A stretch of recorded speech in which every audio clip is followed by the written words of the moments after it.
America is a black country. Let me explain why. As a Marxist, the way that I understand how nations develop their national trajectories is through the class struggle. So, the struggle that different forces in society with contradictory interests wage in order to try to advance their own specific interests.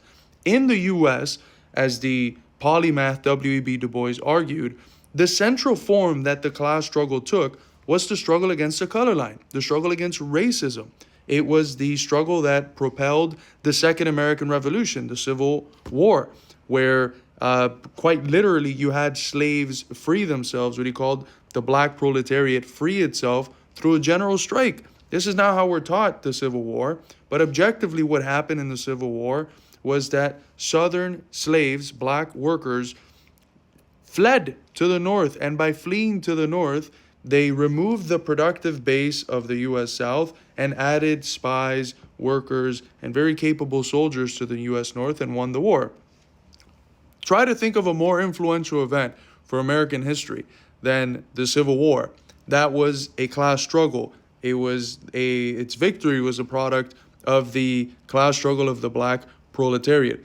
Then you have the political revolution, the civil rights movement of the 1960s, which radically changes society.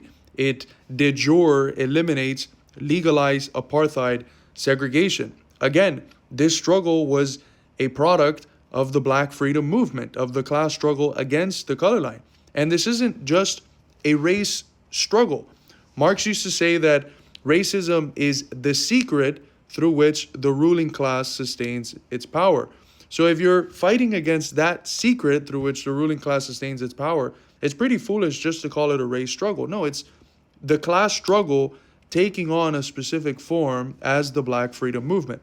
So if America is a country that has had the most important and central class struggles in its history, taken the form of that black freedom movement, of that movement against slavery and then against Jim Crow apartheid, all of the things that have been produced as a reflection of that in terms of culture, in terms of art, music, literature, philosophy, sociology, some of the main influences for what we call American culture, they come from that black freedom movement. So in a certain sense, if we consider, as I do in my tradition, which can be traced back to Hegel, that subjectivity, who it is that you are, your identity is basically constituted through struggle. In the master-slave dialectic, in the ultimate instance, it's the slave, the bondsman, that's capable of constituting themselves as a fully human subject precisely because of their work. They can recognize themselves in that struggle, in their product. It is precisely because of that the only genuine form of social subjectivity that could in any form define America as a nation is the one that has been born out of that black freedom movement. So in that sense, America is definitely, and it's a very controversial point. I understand that it is because of the history of white supremacy and Jim Crow and everything else.